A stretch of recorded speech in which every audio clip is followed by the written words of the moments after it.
Good morning सभी को। तो let us read the question. Two waves each having a frequency of 100 hertz and a wavelength of 2 centimetre are travelling in the same direction on a string. तो दो wave है, दोनों की frequency 100 है, दोनों का वेवलेंथ 2 सेंटीमीटर है और दोनों एक ही डायरेक्शन में जा रहे हैं। ठीक है, एक ही रस्सी में। Now what is the phase difference between the waves if the second wave was produced 0.015 second later than the first one at the same place। तो एक ही जगह पे दो वेव प्रोड्यूस की जा रही है लेकिन दोनों के बीच में कुछ टाइम का गैप है। तो पूछा है कि what is the phase difference. तो फर्स्ट पार्ट सॉल्व करते हैं। ऐसे केसेस में यार देखो, बहुत ही सिंपल फॉर्मूला बेस्ड सवाल है ये। डेल्टा फाई जब पोजीशन सेम हो और टाइम का गैप हो तो डेल्टा फाई का जो फॉर्मूला होता है, यानी कि फेज डिफरेंस का जो फॉर्मूला होता है वो होता है ओमेगा इंटू चेंज इन, मतलब difference in time. Delta phi is equal to omega into delta T. अब ओमेगा क्या होता है, 2 पाई एफ, तो 2 पाई इंटू 100 आ गया, into delta T. Delta T कितना है, 0.015। ओके, तो 100 इंटू 0.015 करूँगा तो क्या आएगा, 1.5। 1.5 इंटू 2 करूँगा तो 3 आएगा, तो 3 पाए। फर्स्ट पार्ट का आंसर।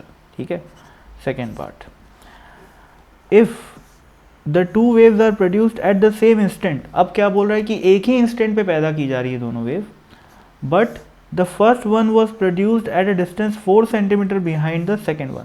लेकिन दोनों के बीच में पोजिशन का डिफरेंस है कितना, 4 centimetre. Again a formula based question.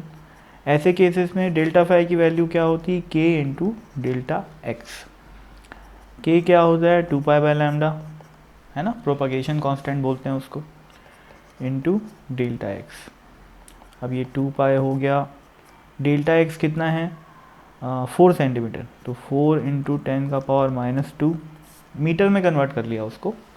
और लैम्डा अपने को वेवलेंथ दोनों वेव का कितना दिया हुआ है, 2 सेंटीमीटर, तो 2 इंटू 10 का पावर -4, तो ये सॉरी -2।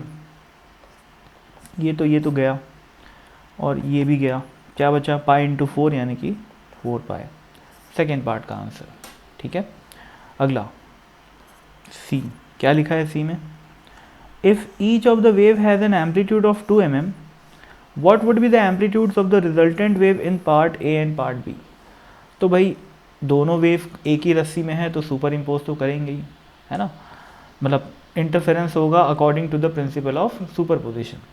और ऐसे केसेस में जो एम्पलीट्यूड का फॉर्मूला होता है ए नेट, वो होता है a1 का स्क्वायर प्लस a2 का square plus 2a1 a2 cos of delta phi, where delta phi is the phase difference between the two waves. a1 first wave का एम्पलीट्यूड है, a2 सेकेंड वेव का amplitude है। अब वो तो भाई दोनों ही पार्ट में बराबर ही है क्योंकि दोनों दो दो दो mm का एम्पलीट्यूड है। बस फर्स्ट पार्ट में क्या है कि फेज डिफरेंस 3 पाई है, सेकेंड पार्ट में 4 पाई है।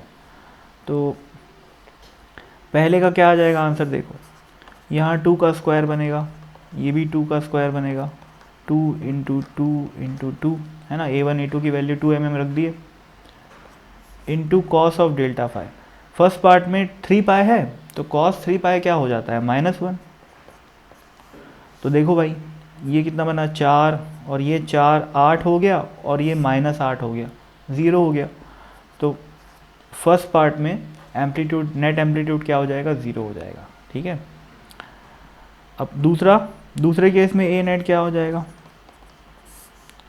यहाँ पर 2 का स्क्वायर प्लस 2 का square plus 2 into 2 into 2 cos of delta phi में अब मैं डेल्टा फाई की वैल्यू रखूँगा 4 पाई, तो कॉस 4 पाई क्या होता है, 1, तो 1 आ गया, है ना।